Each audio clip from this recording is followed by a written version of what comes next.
Hello বন্ধুরা, আসসালামু আলাইকুম। আপনারা সবাই কেমন আছেন? আশা করি ভালো আছেন। এই যে আমের দিন, যেহেতু আমের আচার তো বানা লাগবেই। দেখেন কতগুলো আম নিয়ে বসছি। এগুলো প্রথমে পানিতে ভিজিয়ে রাখছিলাম। আমের আচার বানাবো ছোলকা সহকারে। ছোলকাগুলো আর কাটবো না। এখন আমগুলোই যেভাবেই কাটবো, সবগুলো হালকা হালকা একটু লাগতেছে, পাকা পাকা। কোনো সমস্যা নাই, আচার হবে। এখন আমি আমগুলো সব কেটে নিব। আপনারা সবাই কেমন আছেন? আপনাদের সাথে অনেক দিন ধরে কথা হয় না, ভিডিও ছাড়তে পারি না। বন্ধুরা, এই যে আমার সবগুলো আম দেখেন কাটা শেষ। তাতে পানি নিচ্ছি, এখন ধুয়ে নেব ভালো করে।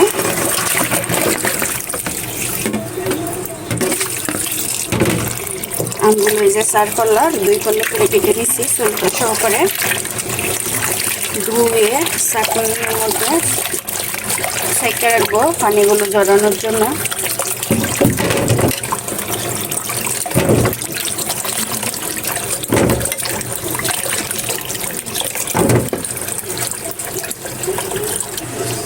বন্ধুরা, এই যে আমগুলো ধোয়া শেষ সুন্দরভাবে। ছাঁকনির মধ্যে এই যে এখানে পানিগুলো ঝরানোর জন্য দিচ্ছি। পানিগুলো ঝরুক, পরে লবণ, হলুদ, মরিচের গুঁড়া দিয়ে ছড়াইয়ে দিব। আবার কালকে রোদ উঠলে কালকে রোদের মধ্যে দিব। সাথে একটু সরিষা বাটাও দিব, আর বাটা না দিলেও পরে দিব। এই যে পানিগুলো জড়ে নেক, আবার দেখা হবে আপনাদের সাথে। বন্ধুরা, এই জামগুলো তো ধুয়ে রাখছিলাম, পরে পানি ছাকার পরে আমি এখানে হলুদ, লবণ, মরিচের গুঁড়া আর সরিষা বাটা এই যে দেখেন দিয়ে মেখে সুন্দরভাবে মেখে আমি জামগুলো 2টা কুলার মধ্যে দিয়ে নিলাম। কেমন হয়েছে বলবেন। 2-3 দিন আমি শুকাবো আমগুলো রোদের মধ্যে। শুকানোর পরে আমি আমের আচারগুলো বানাবো। এই যে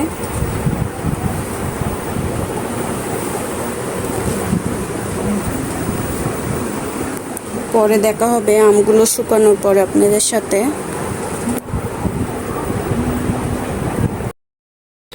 হ্যালো বন্ধুরা, এই যে ওই দিন দেখলেন আমি আমগুলো কেটে সুন্দরভাবে লবণ হলুদ দিয়ে মেখে দিয়েছিলাম।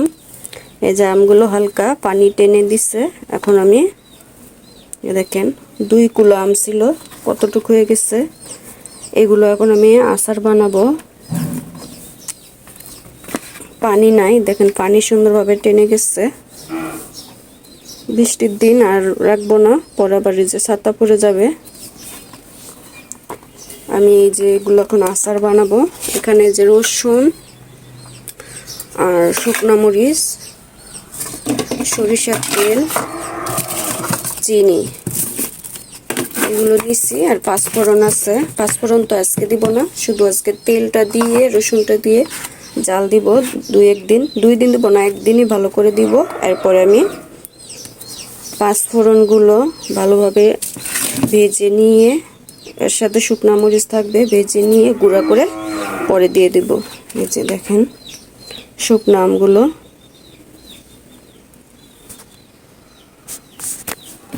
চিনি দিয়ে বানাবো।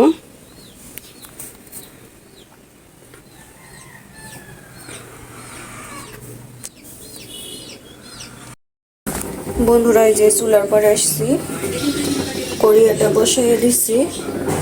গরম হয়েছে, বিসমিল্লাহ। তেল দিয়ে নিলাম।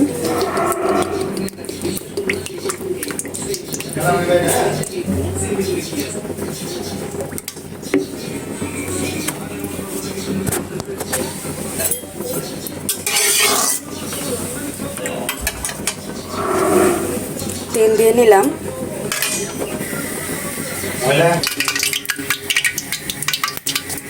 বন্ধুরা, তেলটা গরম হয়ে গেছে। এখন রসুন কিছুটা গোটা আগে দিয়ে নিন। পাঁচফোড়ন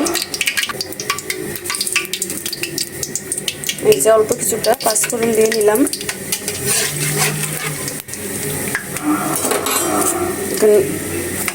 রসুনগুলো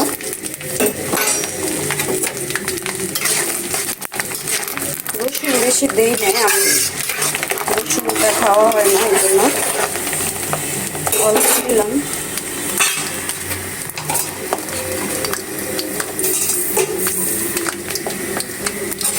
দেখেন সরিষার তেল ফেনা উঠে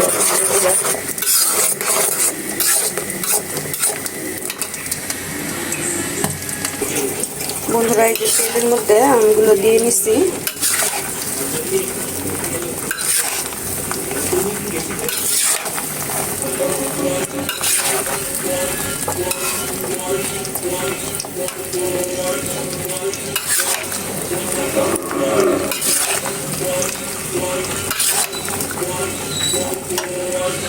এখন কিছুটা মরিচের গুঁড়া দিব বন্ধুরা। যেখানে মরিচের গুঁড়া, লবণ আর হলুদ দিচ্ছি। আগে তো লবণ, হলুদ, মরিচের গুঁড়া দিয়ে শুকাইছি। সরিষা বাটা দিয়ে টক মিষ্টি ঝাল করবো আচারটা।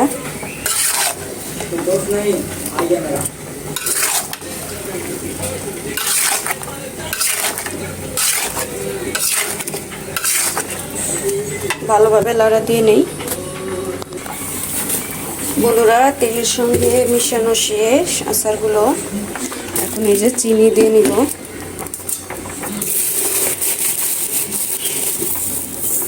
চিনিটা দিব তাহলে গলবে চিনিগুলো।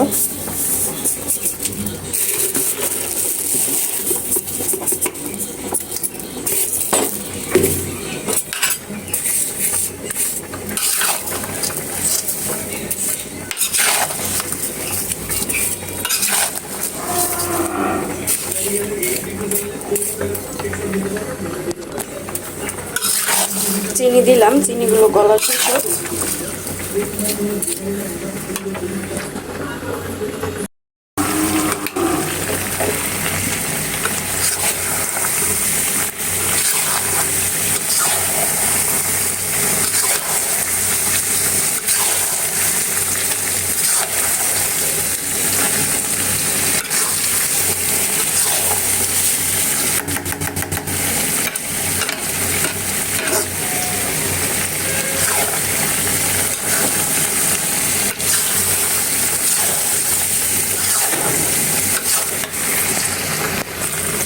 বন্ধুরা দেখেন সুন্দরভাবে যে তেল উঠে গিয়েছে। ভালোভাবে আমার আমটা তেলের সঙ্গে মিশানো শেষ। আর চিনিটাও আমার গলে গিয়েছে দেখেন। আর আমি চুলে রাখবো না। আমের কালারটাও সুন্দর আছে। আমার তো 5 ফোড়নের গুঁড়া দেওয়া বাকি আছে মশলা। আমি এখন নামিয়ে দেবো। পরে বিকালের দিকে 5 ফোড়ন আর শুকনো মরিচ গুঁড়া করে আমি এই আচারটার মধ্যে দিব। দিলে আমার আচারটা বানানো শেষ হবে। এখন আমি নামিয়ে দেবো, আর জাল দিব না। তেল দেখে নিজে তেল থেকে সসারে এই। এখন আর বেশি জাল দিব না, তাহলে মশলাগুলো এই যে পুড়ে যাবে, আচারটা ভালো লাগবে না। এখন আমি নামিয়ে দেবো। বিকালে মশলা দেওয়ার সময় আপনাদের সাথে দেখা হবে। আর আচারটা দেখুন সুন্দরভাবে জাল হয়েছে। আমি আচারগুলো যেমন আস্তে আস্তে রাখবো যাতে গলে না যায়। টক মিষ্টি ঝাল করব।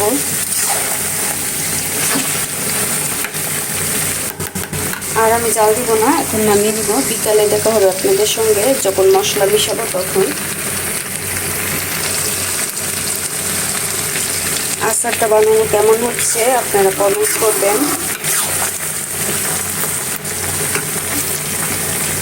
আমার ছেলের জন্য বানাইলাম। ছেলে মানে পাগল করে ফেলতেছে আমের আচারের জন্য। আগে তো বুঝতো না আচার খাওয়া, এখন বড় হচ্ছে আর একটু একটু করে আচার খাওয়া বুঝতেছে। আবার বলতেছে মোরব্বা, আমের মোরব্বা বানাই দিতে। দেখি ভালো আম পাইলে আনবো। এখন নামিয়ে নেই, আর রাখবো না। বন্ধুরা এই যে আমগুলোর মধ্যে বিট লবণ দিব কিছুটা।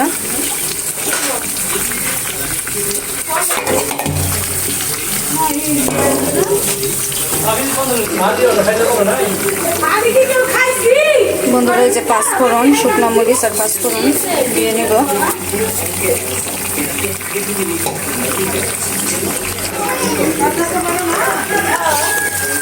বন্ধুরা এই যে মশলাগুলো মিশানো শেষ, আমার আচার হয়ে গেছে।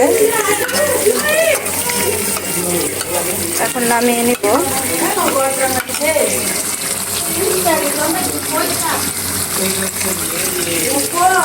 কেমন হয়েছে বলবেন, ভালো লাগলে লাইক কমেন্ট শেয়ার করবেন। আল্লাহ হাফেজ, আসসালামু আলাইকুম।